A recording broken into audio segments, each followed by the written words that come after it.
What if the most unexpected moment of your life began with the wrong door? Grace Whitmore wasn't looking for a second chance. At 35, she had rebuilt her life, brick by quiet brick, after losing everything she thought was permanent.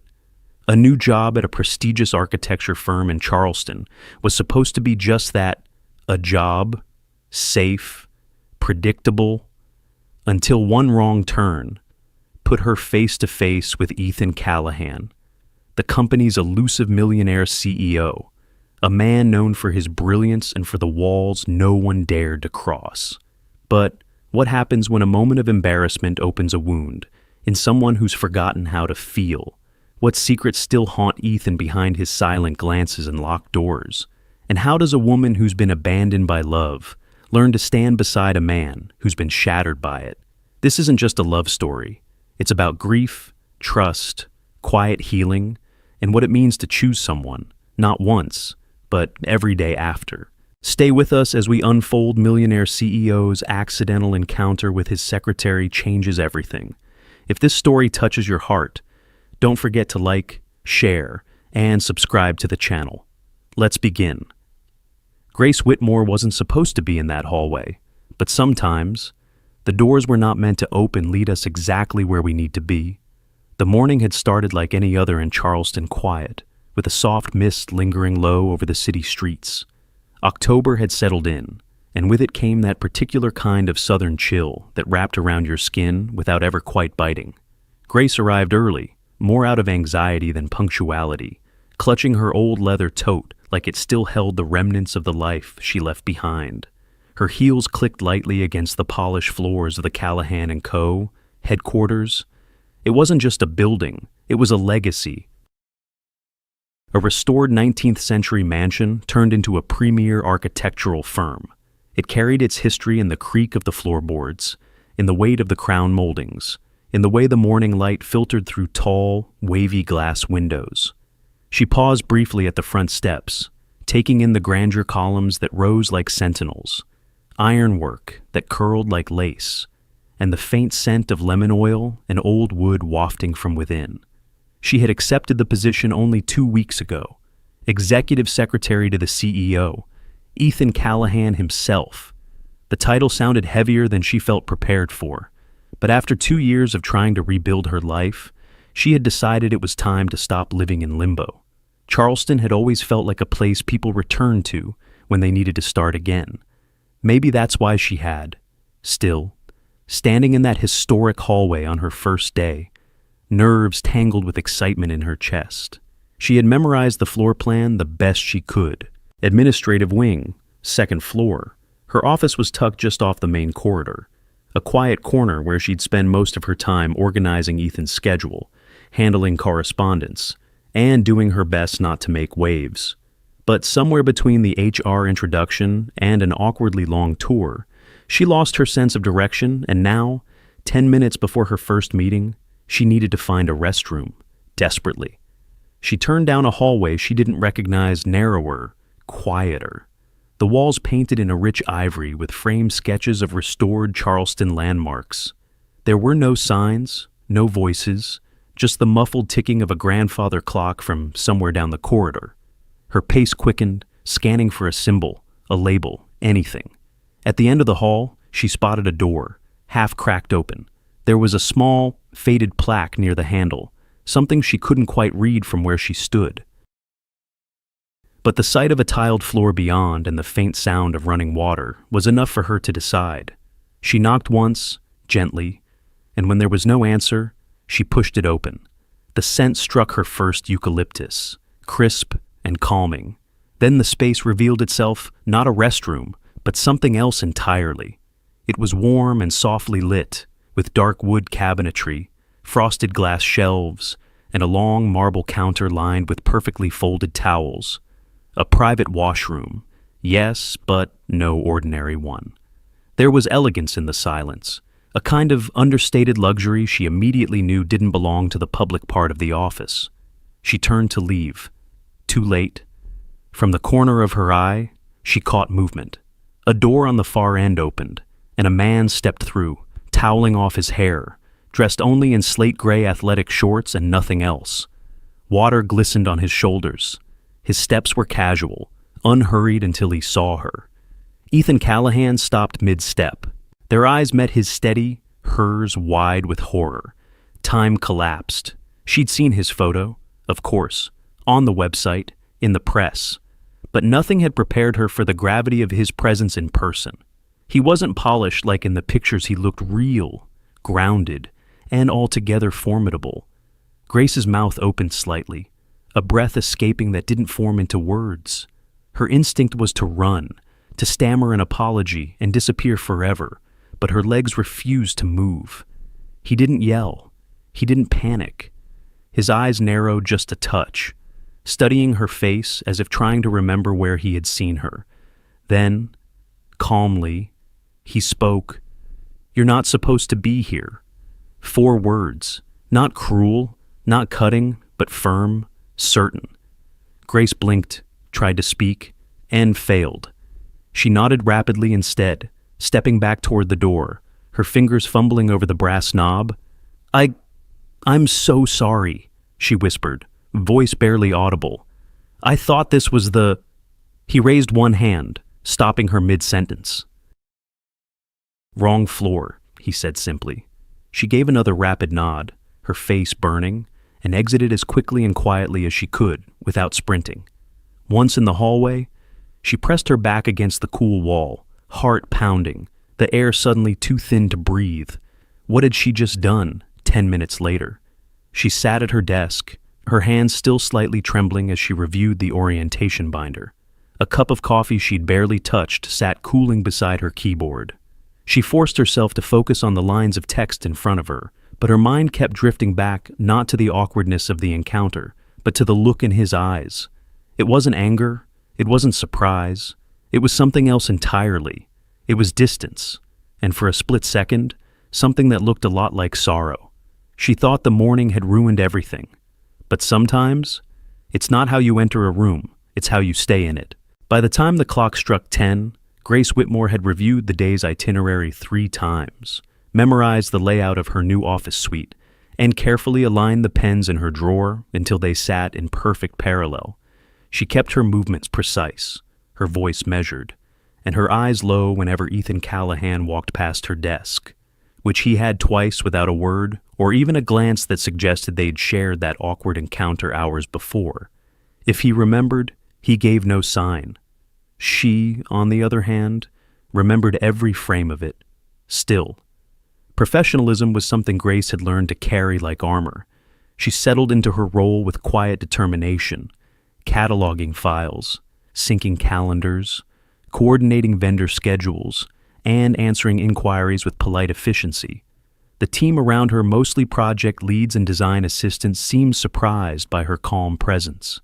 Several even thanked her for streamlining communication between departments. She simply nodded, made notes, and kept moving. Her desk was just outside the double doors to Ethan's office, a space that used to be a formal drawing room in the mansion's original structure. The ceiling soared overhead, and a carved fireplace stood beneath tall windows that overlooked the garden courtyard. Everything about it felt historical, intentional, and yet the man who occupied the room was harder to read than any blueprint lining the walls. Ethan spoke little, only when necessary. His requests were always clear, always direct. His tone remained cool, and his expression neutral. Grace never expected warmth, but she did notice the moments in between. The way his hand lingered for a fraction of a second on old family photos when no one was watching. The way his posture stiffened slightly whenever someone mentioned upcoming company events. And most of all, the way he avoided looking at her for more than a beat, especially after she'd anticipated his needs before he could voice them. By the end of her second week, Grace had developed an intuitive rhythm. She learned that he preferred black coffee, no sugar, that he reviewed handwritten notes before reading digital reports, that he liked classical music playing low in the background while reviewing design portfolios, but preferred silence during meetings. She didn't ask questions. She simply adapted. It wasn't about impressing him. It was about surviving her own discomfort. There was something quietly affirming about competence, about having a task and doing it well. In a life that had unraveled once before, the small victories mattered more than she let on. Then came the meeting. It was a Thursday, gray skies, restless wind outside. Ethan had a meeting with a key restoration partner from Savannah. Grace had confirmed the appointment, arranged the room, and printed all the materials the night before. Still, when the hour arrived, he stepped out of his office, scanning the hallway. "I left the Hardwick file upstairs," he said, more to himself than anyone else. Grace rose from her desk without a word and opened her drawer. She handed him a folder, precisely labeled, tabbed, and clipped together in the order he preferred. Ethan paused. His hand met hers as he accepted the file. Their fingers didn't touch, but the closeness lingered. He looked at her, really looked at her, for the first time since that morning in the private suite. His gaze wasn't distant this time. It was focused, searching. Grace didn't smile, neither did he. But something passed between them, wordless, quiet, like the first breath of air after holding it in for far too long. He gave a slight nod and turned without a word. The door to the meeting room clicked shut behind him. Grace exhaled slowly. It was a small moment, but something shifted. Later that afternoon, after the meeting ended and the guests had left, the office settled into a lull. Emails trickled in, voices grew quieter, and the sky outside dimmed into early evening gold. Grace was preparing to leave when she passed by the side corridor that led to the executive balcony. She hadn't meant to look, but she did. Ethan was there. He stood by the wrought iron railing, hands in his pockets, shoulders drawn back in a posture that looked composed but carried weight. The wind played gently with the sleeves of his shirt. He wasn't checking his phone. He wasn't reviewing notes. He was simply watching.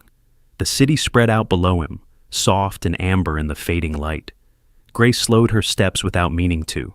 Their eyes met, just briefly, and then, without ceremony, without expression, Ethan gave her the faintest nod, barely a tilt of the chin, but it was deliberate. A recognition, a second glance, where once there had only been distance. Grace returned the gesture, just as subtle, before continuing down the hallway. She didn't know what it meant, but maybe it meant that morning hadn't ruined everything after all. The first real storm wasn't outside. It was in the way he tested her and how she refused to flinch. By the third week, Grace had settled into a quiet rhythm, though it was nothing close to comfort. Working directly under Ethan Callahan meant living within invisible lines. He didn't give praise. He didn't offer correction either. He gave tasks clear, demanding, often unspoken in their expectations. It was up to her to rise to the occasion or be replaced, though no one ever said it aloud. So, when he handed her a thick folder on a rainy Tuesday morning, she understood it for what it was, a test. Inside were contracts, correspondence, and drafts of a multinational partnership proposal. The materials were complex documents in French, Mandarin, and Spanish, laced with technical architectural terminology and delicate cultural nuance. The firm was hoping to expand restoration projects into 3 new cities abroad. It was the kind of deal that would normally involve a team of translators and a full week of preparation. Ethan wanted it by Thursday. Grace didn't ask why. She didn't tell him she hadn't worked in multilingual documents since her university days.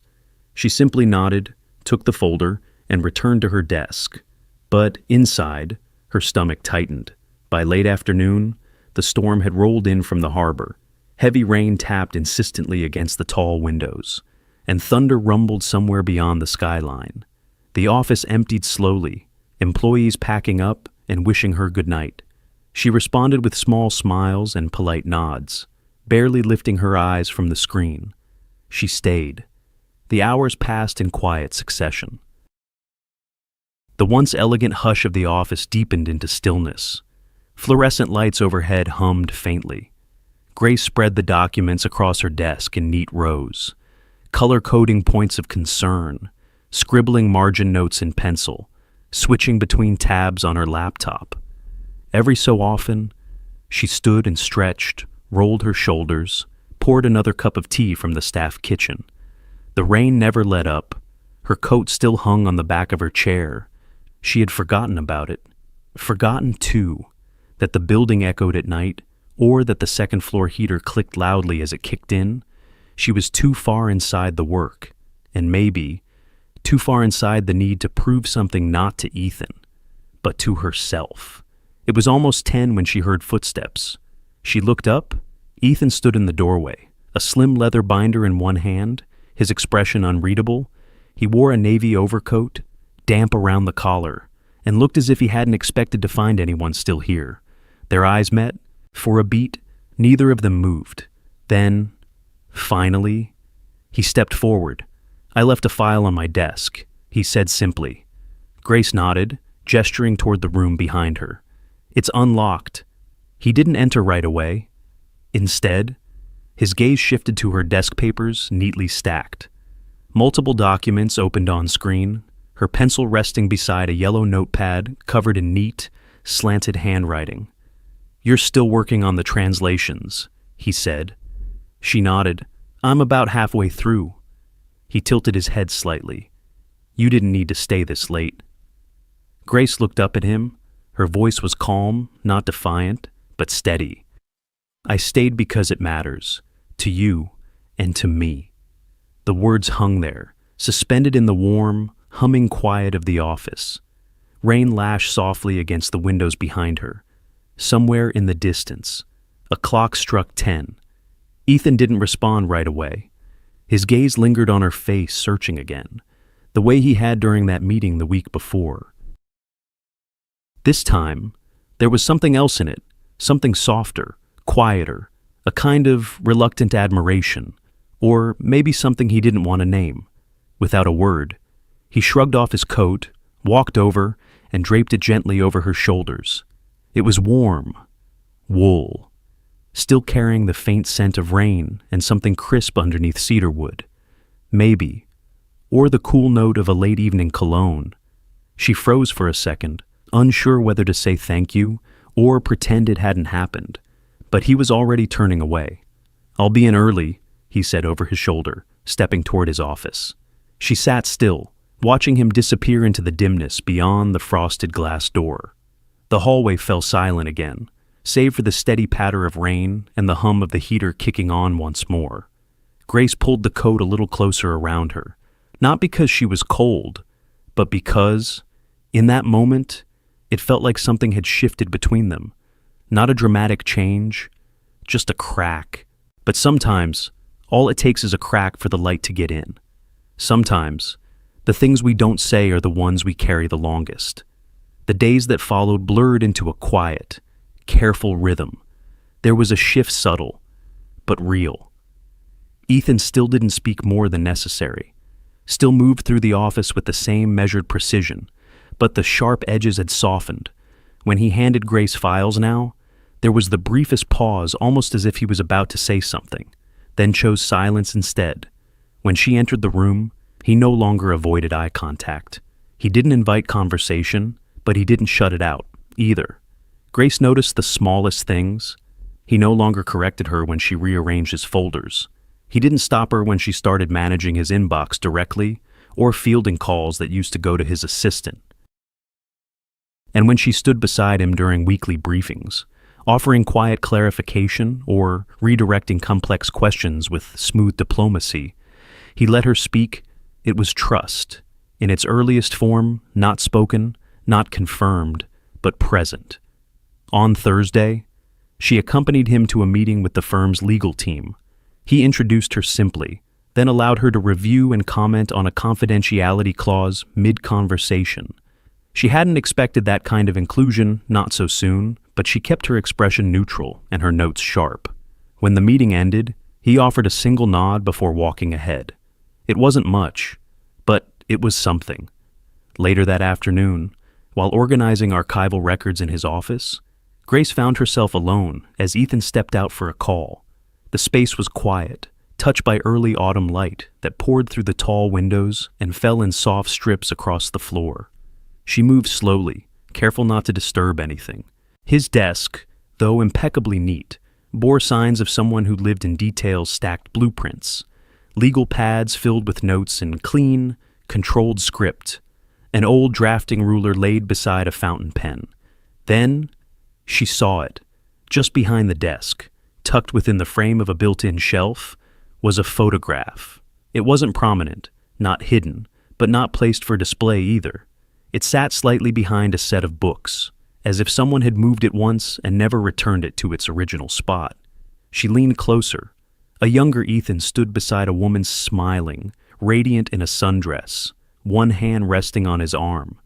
In front of them was a boy, maybe 6 or 7, with light brown hair and a mischievous grin. There was sunlight in the background, a beach perhaps. The boy was holding a toy sailboat, the kind fathers buy for sons when the weather is still good, when the world feels untouched by tragedy. Grace felt something shift in her chest. She had never heard a mention of family. No framed photos on his desk, no casual remarks, no trace in conversation. But here it was, evidence of a life once lived, once full. She didn't move the frame, just stepped back. Minutes later, as she reached for a folder near the window, she heard the soft click of the office door opening. Ethan entered quietly. His phone was still in hand, though the call had clearly ended. He didn't look at her. His eyes went straight to the photograph. He stood there for a long moment. Grace froze. She was still partially behind the door to the built-in shelf, uncertain whether to make her presence known, but something held her back. There was a stillness to him, not the professional kind, but something deeper, something unguarded. He didn't speak, didn't move to put the photo away. He just looked. Grace watched the line of his jaw tighten, not in anger, but in that aching restraint of someone holding too much, too long. She knew that feeling. Too well. She stepped back, quietly, then, without a word, she turned and reached for the door. Before leaving, she paused and gently closed it behind her. Not because she felt awkward, but because there are moments you don't interrupt. The next morning, everything looked the same coffee, the same folders, the same measured silence. But when Grace walked into his office to hand him the day's agenda, their eyes met, only for a second, and something passed between them, not recognition of the photo, not acknowledgement of her gesture, not even gratitude, just understanding. He looked at her like someone who knew he'd been seen, not exposed, not judged, just seen. And for the first time, Grace didn't feel the need to fill the silence, because sometimes the most powerful truths are the ones we never speak aloud. As she walked back to her desk, a strange calm settled inside her. The past clung to him like Charleston fog low, constant, hard to escape, but Grace didn't find it off-putting. She found it human, and in that quiet knowing, she realized something. She didn't want to turn away from his pain. She wanted to stay. On nights like this, the past doesn't stay buried. It blooms, painfully, beneath every light. Charleston had a way of dressing itself in elegance when the occasion called for it. The night of the annual Callahan & Co. Gala arrived beneath a velvet sky, strewn with faint stars and the lingering scent of October jasmine. The old estate at the edge of the city had once belonged to a family of rice barons, now repurposed into an event space, its wide veranda trimmed with string lights. The gardens lit by soft, golden lanterns nestled among boxwoods and winding paths. Grace stood near the edge of the stone fountain, wrapped in a navy gown that had once belonged to her mother. It was simple, modest, but she had chosen it for the way it grounded her, the way it whispered of the woman who'd once told her, "Don't be afraid to show up. You don't need to sparkle to be seen." Tonight, Grace wasn't there as a guest. Her name wasn't on the invitation, but she'd been asked to assist with the international visitors, translating quietly when needed, helping navigate introductions, easing the conversations that faltered under formality. It had been years since she'd attended something so polished, so filled with the soft clink of champagne flutes and the careful cadence of social performance. And across the room, Ethan stood beneath a wrought iron arch, speaking with a city official. He wore a black suit, crisp and tailored, his tie the color of deep moss. From a distance, He looked perfectly composed, but Grace noticed the subtle tells, the way his jaw remained tight, even when he smiled, the way he rolled his shoulder before stepping toward the stage. When he took the microphone for the welcome speech, silence rippled through the courtyard. His voice was calm, deliberate, thanking sponsors, honoring legacy, speaking to the future of design and preservation. But when it came time to raise a glass, Grace saw it, the smallest tremble, his right hand lifting the crystal flute just a fraction slower than usual. A tiny, almost imperceptible hesitation. No one else seemed to notice, but she did. After the toast, applause echoed gently against the stone columns and ivy-covered walls. Music resumed. People drifted toward the dance floor. Ethan disappeared without ceremony, no farewells, no small talk. Just a quiet slip past the back hedgerow, toward the unlit garden beyond the arch.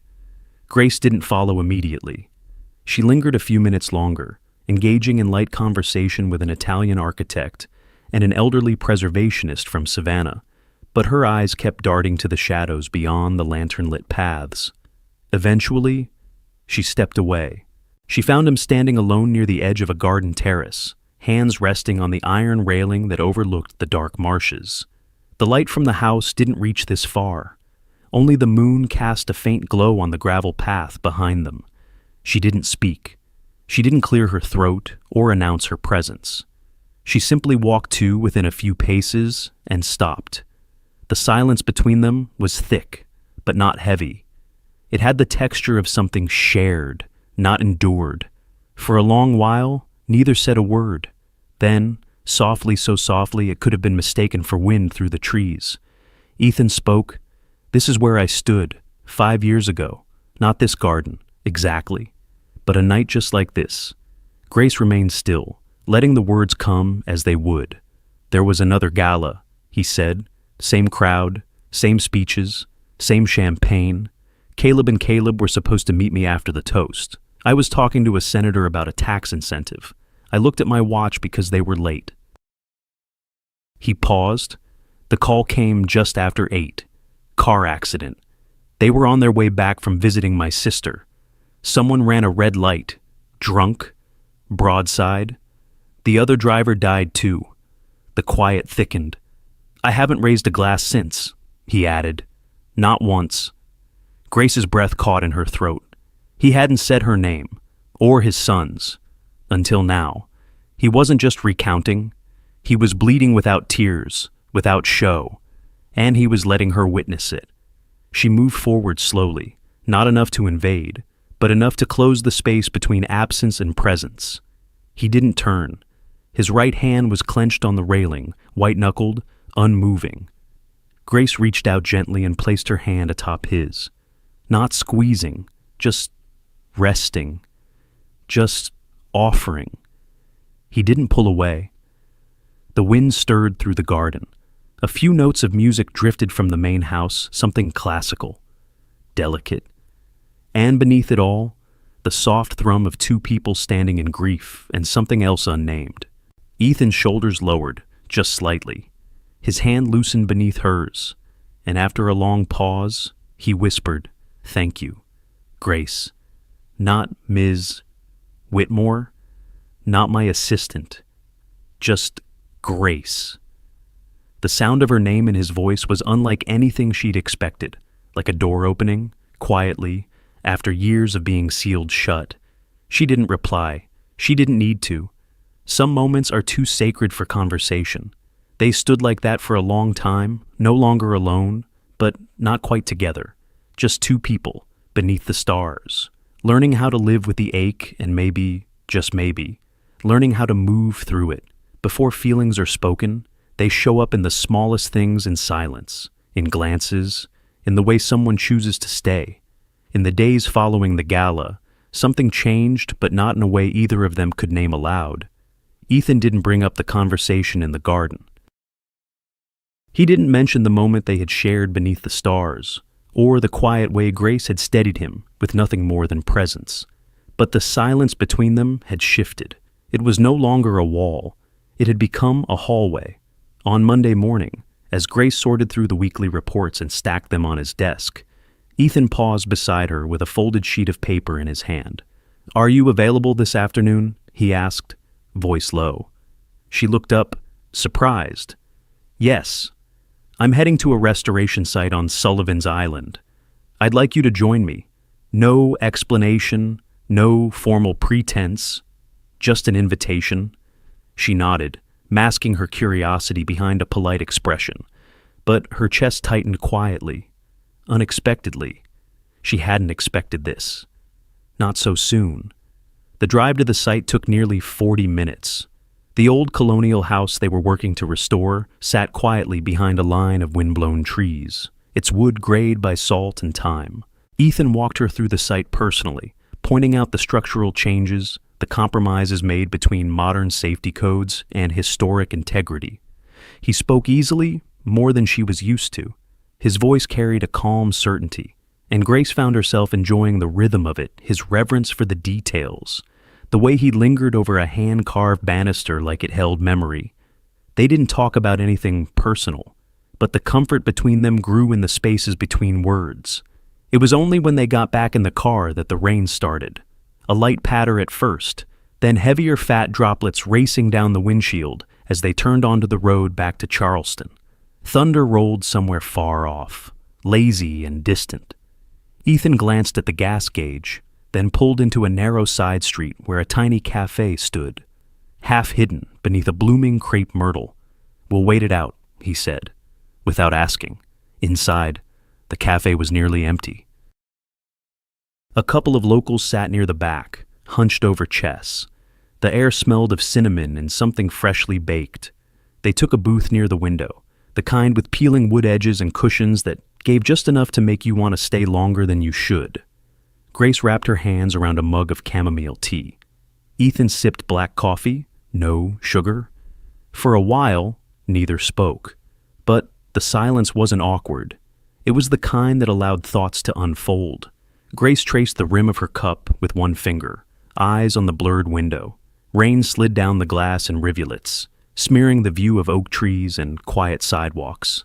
And then, softly barely above the hum of the storm, she spoke. "I was engaged once," she said. Ethan looked up, but didn't interrupt. His name was Daniel. We met in grad school. He was a poet, if you can believe it. She smiled gently, eyes still on the rain, wildly impractical, a little scattered, but kind. So kind. Her voice dipped. "We were supposed to get married the summer I turned 30, but he..." She paused, drawing a breath. "He had a heart condition. We knew. He was managing it. But one morning, he didn't wake up. Ethan didn't look away." Grace let the silence hold her words. For a long time, she continued. "I thought my life had stopped with him. I left teaching. I moved here. Took a job that didn't ask for too much.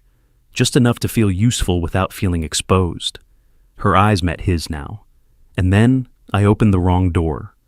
A soft chuckle escaped Ethan's lips, just the faintest breath of amusement. Grace smiled back, but there was something solemn behind it. Not regret, just recognition. "Sorry," she added, though not apologetically. "I don't know why I'm telling you this." "Because I'm listening," he said simply. Nothing more. When they left the cafe, the rain had lightened but hadn't stopped. Ethan held a large black umbrella above them as they made their way to the car. The sidewalk was slick, puddles gathered in the cracks between bricks. Grace stepped carefully in her low heels, holding her bag tight against her side. As they reached the passenger door, she realized something. His right shoulder was soaked. He had been holding the umbrella slightly tilted, not centered over them both, but angled toward her. She looked up. He didn't seem to notice or didn't mind. And he didn't say anything when she paused at the door, her hand resting on the handle, eyes fixed on the darkened line of his soaked jacket. He simply unlocked the car, waited for her to sit, then walked around to the driver's side. Inside, the silence returned, but it was softer now, like the steady rhythm of rain on the windshield. Ethan started the engine. The wipers slid back and forth, clearing just enough of the world to make it feel real again. Grace watched the water bead and slide, watched the street lamps blur and sharpen with every pass. And then she felt it, his eyes glancing sideways, just once. Not long enough to make it awkward, but long enough to make it undeniable. Something had shifted, and for the first time, neither of them needed to say a word to know it. Some ghosts don't haunt us with footsteps, they come back hidden in polished proposals and perfect smiles. The first time Grace saw the name Virion Systems, it was tucked neatly into the subject line of an internal email, upcoming strategic partnership, review attached assets. The message was brief, matter of fact, forwarded from the operations team with no more than a note. Please review translated collateral for final prep. A press event was scheduled for next week. The company, a rising star in the sustainable tech sector, had proposed a collaboration with Callahan & Co. on adaptive reuse of commercial architecture using eco-smart materials. The deal looked pristine, forward-thinking, elegant in its simplicity, and financially enticing. To everyone else, it was just another name on a very long list of ambitious partners.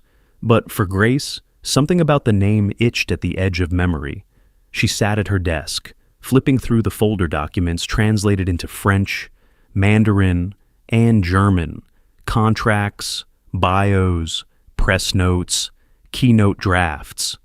It wasn't until she got to the technical appendix that her pulse shifted. It started with a phrase innocuous on the surface. A German legal clause about intellectual property retention during structural integration. It wasn't suspicious. It was, in fact, common language in the tech sector agreements. But it was the exact phrasing, verbatim. Grace had seen it before, not in her work at Callahan & Co., but long ago on a page tucked deep inside an old file Ethan had once asked her to archive. The file had belonged to his legal counsel, containing records from the incident he never spoke of, the one that had stolen his family. Grace had never asked questions. She hadn't needed to, but now her hands went still. She pulled the German version closer, then opened the English original, side by side, line by line. It wasn't just one clause. 3 others followed, then 5, different languages, same logic, same rhythm. Even the typography was eerily familiar. A tingling unease crawled up her spine. This wasn't mimicry, this was mirroring. She reached for her notes, flipping back to the French version, scanned for phrasing. There it was again, a recurring term, intentionally softened in translation, but in context, a potential loophole. It could allow data ownership to shift in joint ventures. On paper, it read like collaboration. But to someone who had once lived through sabotage, it reeked of setup. Grace didn't panic. She did what she always did. She took a deep breath, stood, and walked to the archive cabinet in the back corner of the office where she had quietly, respectfully, kept copies of the internal files Ethan had once entrusted to her without comment. But with an unspoken trust, she laid the old documents beside the new, clause by clause. She matched them. It was too precise to be a coincidence. Someone inside Virion Systems was using legal frameworks once embedded in a much darker chapter of Callahan & Co.'s history. A chapter Ethan had nearly lost everything to, including himself. Her mind raced.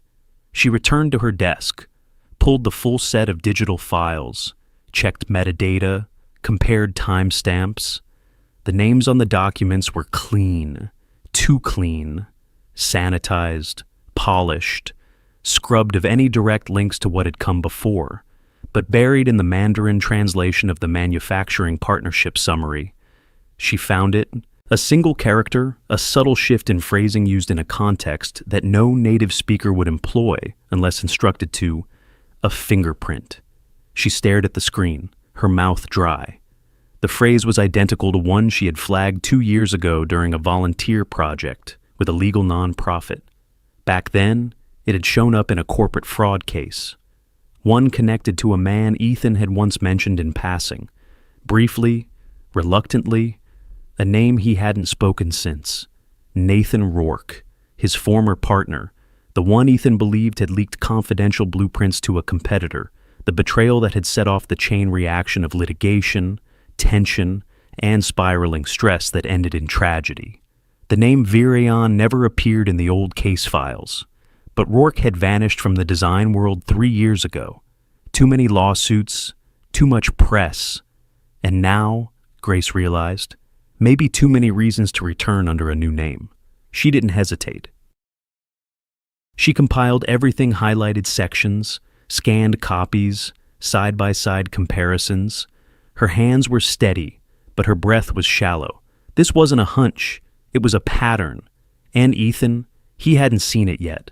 Not because he wasn't capable, but because when you spend years rebuilding trust in yourself, you learn to believe in clean slates, in second chances, in the beauty of the possible.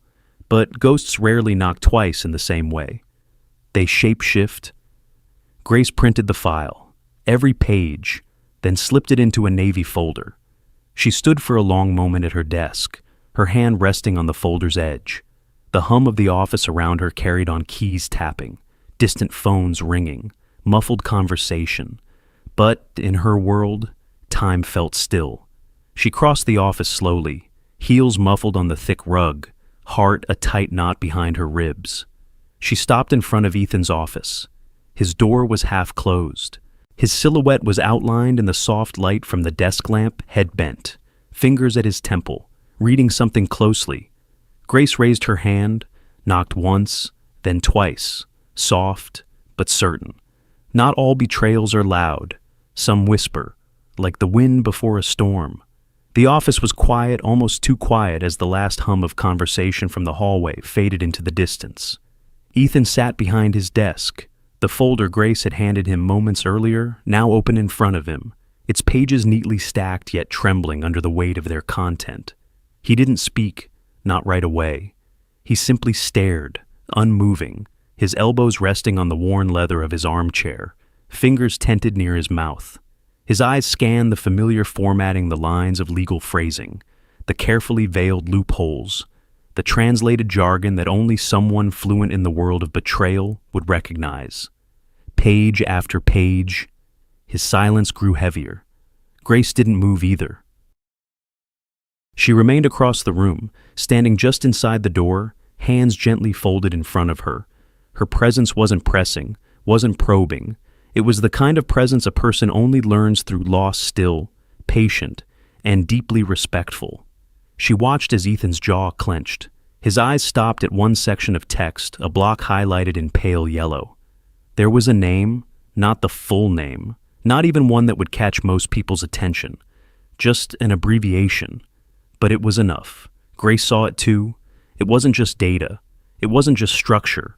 It was a ghost, resurrected through ink and corporate polish. Ethan reached for a pen, then stopped halfway. The pen rolled from his fingers, untouched. "I've seen this before," he said finally, voice gravel soft, like it had to claw its way through his throat. Not just the phrasing, the patterns, the masking. Grace stepped forward quietly, placing a glass of water on the edge of the desk, just far enough for him to reach. Just close enough to say, "I'm here." Ethan didn't touch it. His gaze drifted to the corner of the page, then to the next. Each turn of the paper was slow, like he was peeling back not just facts, but years of effort, years spent trying to keep his past buried under deadlines, designs, and silence. "I remember this," he murmured, almost to himself. Not just the documents, the way they felt, like something was wrong, but no one wanted to say it out loud. He leaned back slightly, eyes flickering toward the window, but the blinds were drawn. The Charleston afternoon sunlight turned soft behind their slats. "I built everything after that?" "From scratch," he said, his voice thick now. "The company, the walls inside this office, the persona, all of it to keep distance, to keep moving." Grace opened one window a crack. The breeze filtered in soft, cool, carrying the scent of river air and a trace of magnolia. Ethan didn't look up. He was somewhere else now. "My son, Nathaniel." His voice caught, then broke off for a moment. He was 7. He wanted to be an architect like me. Used to draw bridges on napkins. We hung one on the fridge. It's still there. I never took it down. Grace blinked back something that rose behind her eyes. He wasn't telling her this because he was ready. He was telling her this because something inside him had finally cracked open, and pain, when held back long enough, eventually finds its own way through. I used to think, he continued slowly, that if I just buried myself in blueprints and deadlines, I could drown the noise. That if I made Callahan & Co. the most unshakable name in the business, I wouldn't have to hear the echoes anymore. He closed the folder with deliberate care, not harshly, almost reverently. But it's never gone, he whispered. They're not gone. The people who did this, they've been circling, watching, waiting. There was no rage in his voice, just something deeper, disbelief, weariness, and a bone-deep sorrow that didn't scream, it simply existed. I've lived for this job, he said. I rebuilt my life with it, told myself it was the only thing left that mattered. But now, the work I thought would save me is the same thing pulling me back to the place I tried so hard to leave. Grace crossed the room fully now. She didn't say I'm sorry. She didn't offer sympathy or platitudes. He didn't need them. Instead, she reached out and gently rested her hand on his. Not to comfort, but to anchor. To say without words, I see you. All of you. And I'm not leaving. Ethan's eyes didn't lift right away. He was still somewhere between past and present, between the boardroom and a kitchen with a fridge that still held a child's sketch of a bridge. But after a long moment, he turned his hand slowly beneath hers. Their palms touched. No pressure, just presence. I'm not going to let it happen again, Grace said softly. Not a whisper, not a plea, but a vow. He looked at her, really looked at her. There were no tears, just two people standing on the edge of something enormous, one recovering from loss, the other learning how to help someone carry it. In the hush that followed, the wind stirred the blinds gently, and somewhere deep in the foundation of what they were building, not just professionally, but quietly, wordlessly between them, a new crack of light began to form. Sometimes, the most powerful thing you can say is what they don't want you to translate. The boardroom at Callahan & Co. was filled to the edges with sharp suits, clipped tones, and tension you could almost taste in the air. Crystal carafes of water stood untouched. Polished oak gleamed beneath stacks of legal binders. The morning sun filtered through tall windows, but it did little to ease the weight of what was about to unfold. Grace sat at the far end of the table, a slim headset resting gently over her ear, her notes arranged with quiet precision. She looked calm, serene, even, but inside, her pulse tapped a rhythm against her ribs like a second hand on a clock ticking towards something irreversible. Ethan was at the head of the table. Beside him sat representatives from Virion Systems, smiling, postured, perfectly timed in their charm. On the opposite side, a dozen international investors, some dialing in virtually, others seated physically around the table, waited for the meeting to begin. This was supposed to be a celebratory day. It wasn't going to be. Grace met Ethan's eyes across the room. A slight nod passed between them. She was ready. The lead attorney for Virion began the presentation, detailing terms, timelines, projections. It was all slick, clean, and carefully rehearsed. As the man spoke in English, Grace began translating each segment into German, then French, then Mandarin, her tone crisp, her pacing deliberate. But her translation was more than just language. It was intention. Each word she spoke in those foreign tongues was chosen not only for its accuracy, but for what it revealed beneath the surface. Grace emphasized clauses that contradicted themselves. She lingered on phrases designed to mislead. She paused, subtly, before clauses that required closer scrutiny. In French, she added a cultural annotation that drew attention to a particularly manipulative phrasing. In Mandarin, she adjusted the cadence just enough to raise curiosity. In German, she rendered a term with its bluntest possible interpretation, one that sounded aggressive, not collaborative. And as she spoke, she watched the investors, Some furrowed their brows, some scribbled notes. One leaned over to whisper to another. Ethan remained silent, hands folded, eyes locked on the far window. He let Grace do the talking, because today, it wasn't his voice that mattered, it was hers. The man from Virion continued speaking, unaware or perhaps willfully ignorant of what was happening around him. When he finished his summary and gestured grandly toward the dotted line on the draft agreement, silence followed. Then came the sound of a chair scraping back. A tall investor from Switzerland rose to his feet. "I request we delay the vote," he said, his voice firm but measured. Some language in the translated clauses appears inconsistent, possibly misleading. A ripple moved through the room. The Virion executive's smile tightened.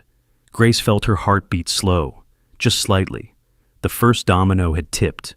Another voice followed, this time from the virtual screen. A Japanese investor speaking softly in Mandarin.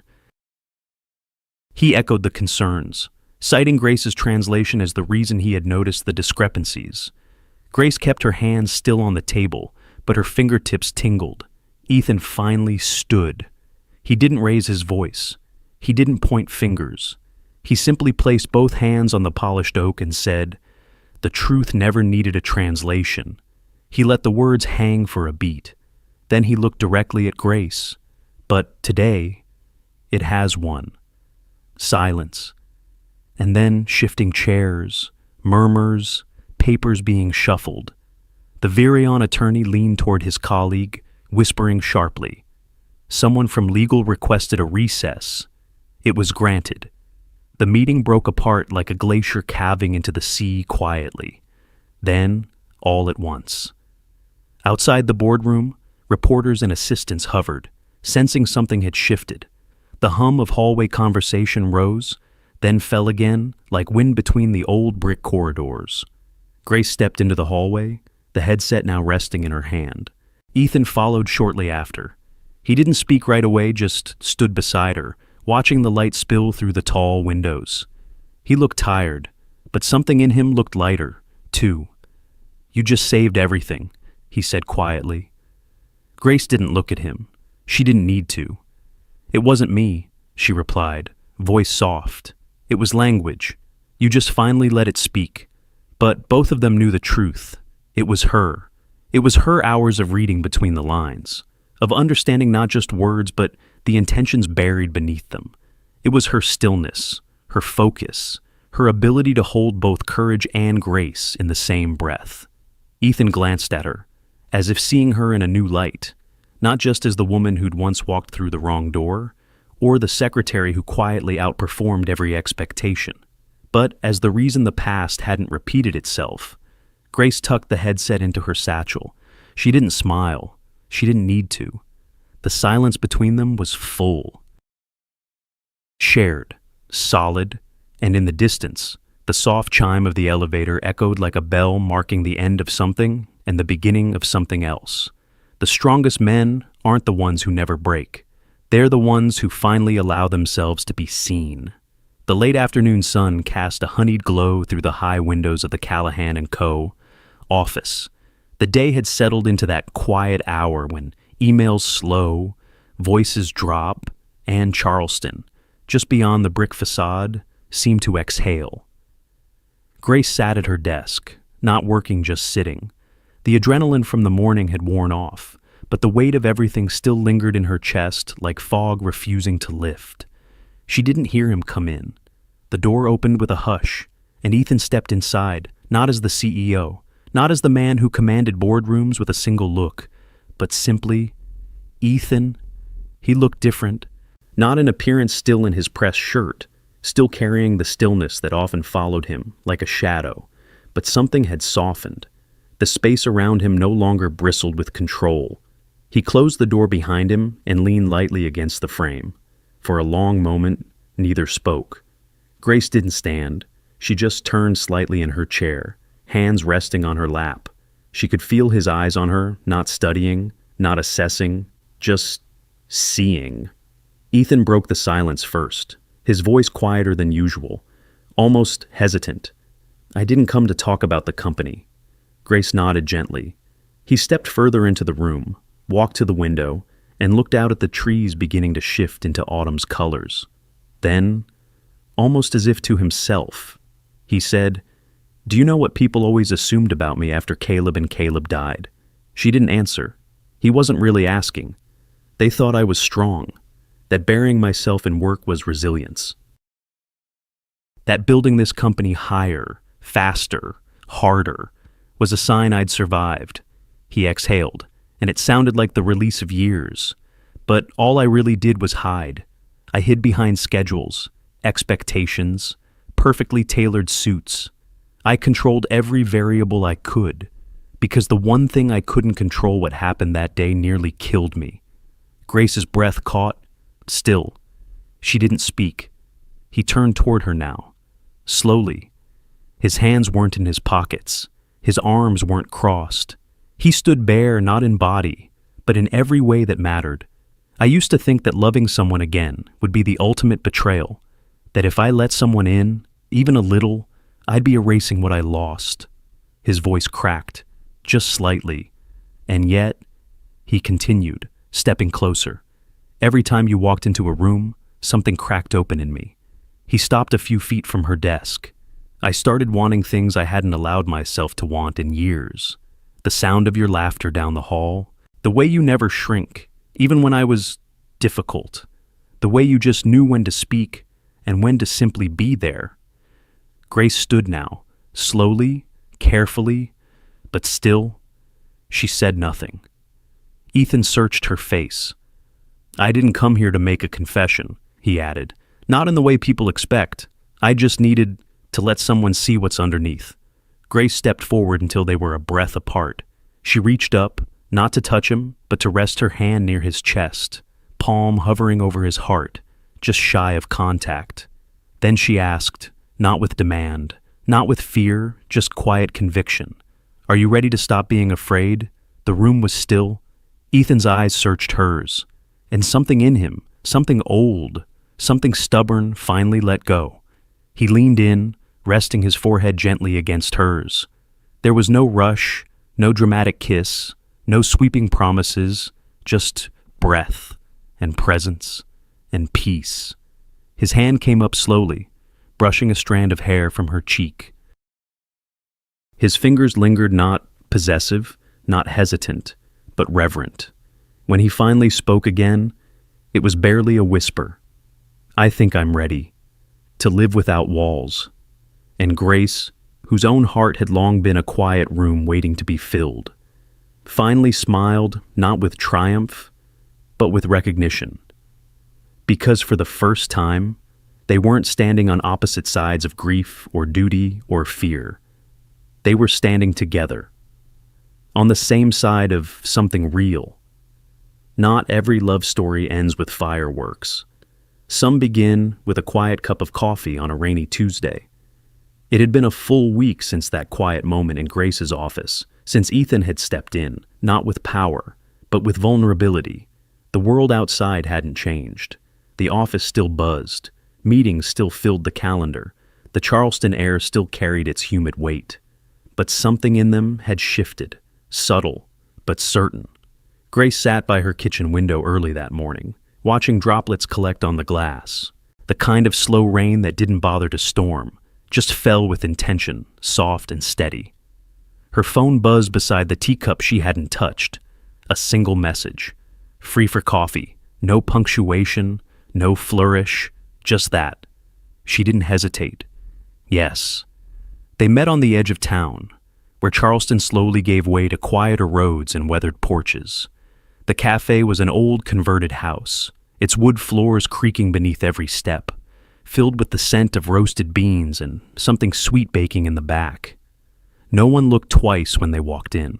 No one saw a CEO or his executive secretary.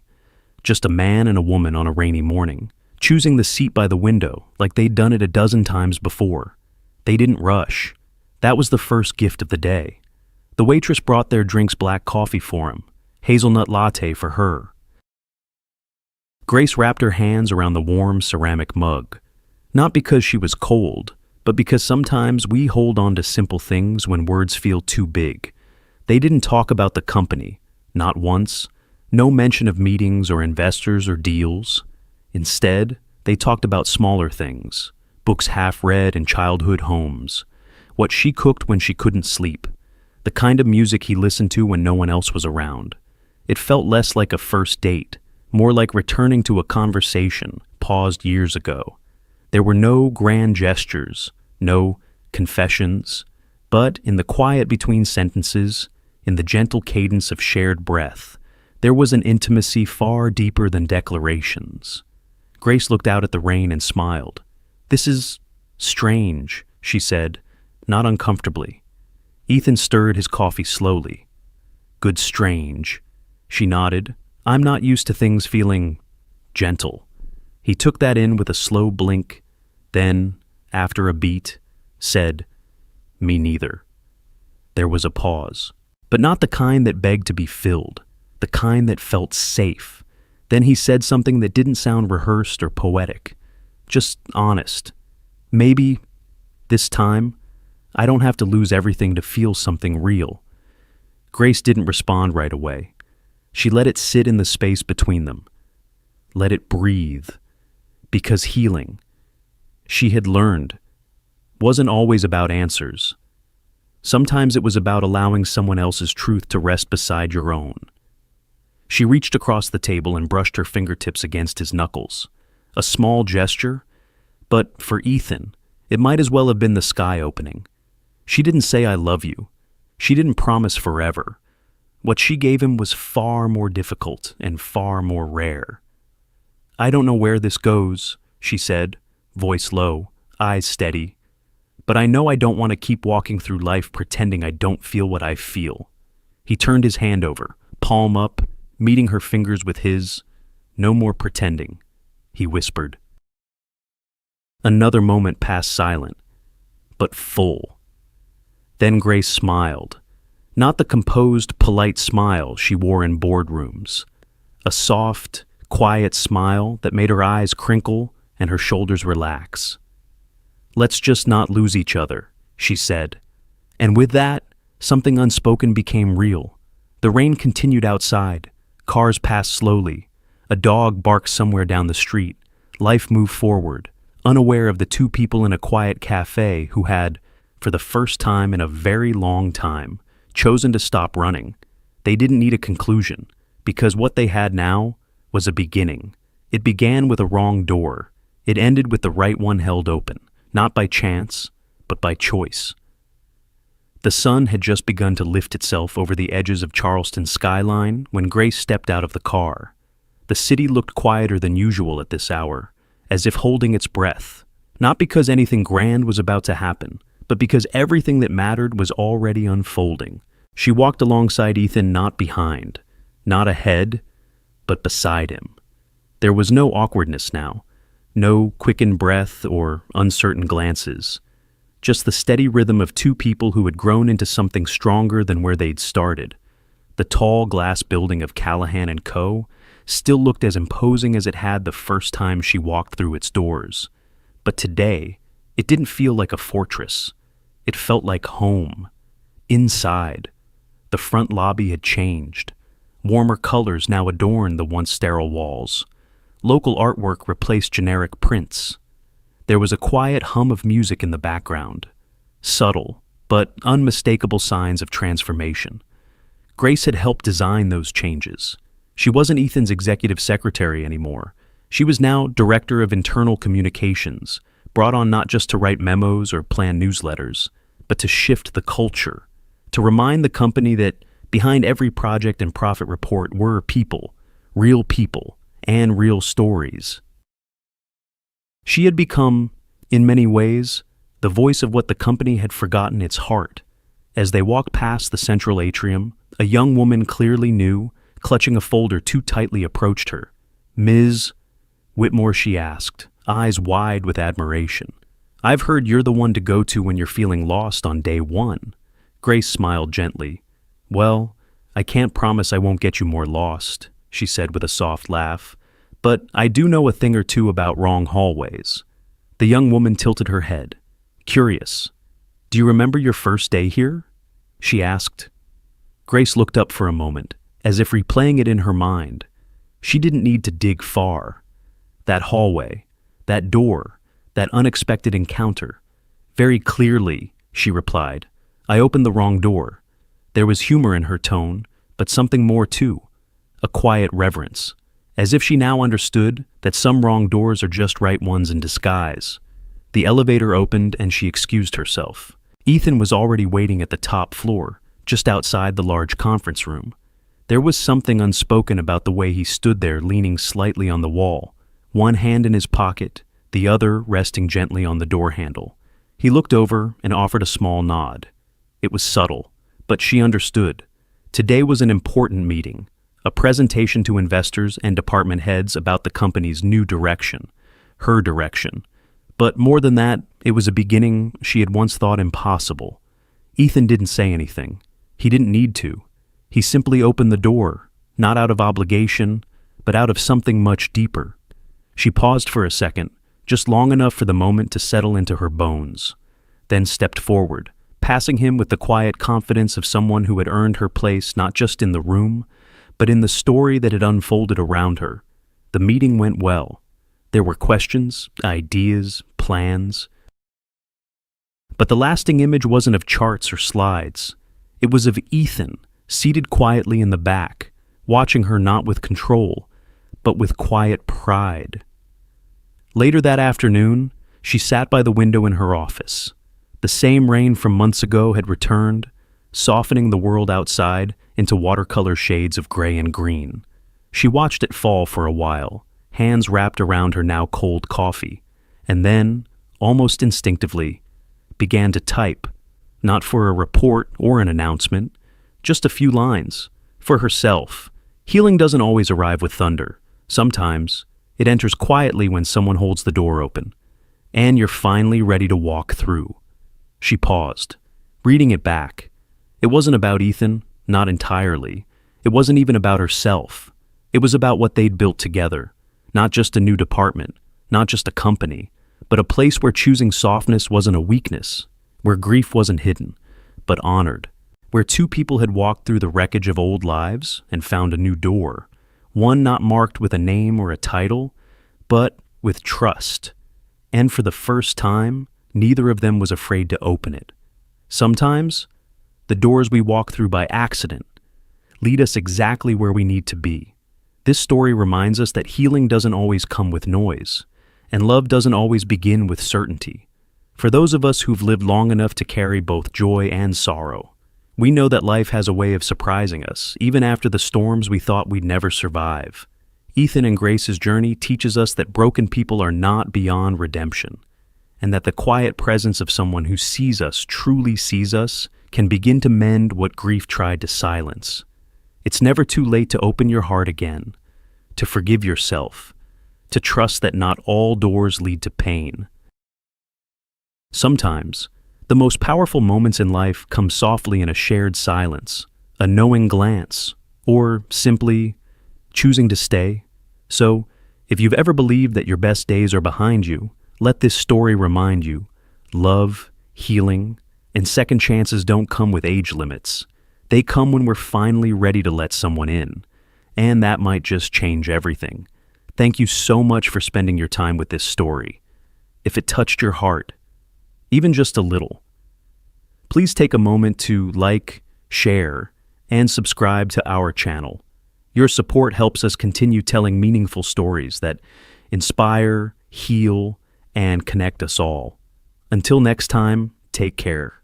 And remember, sometimes one story can change everything.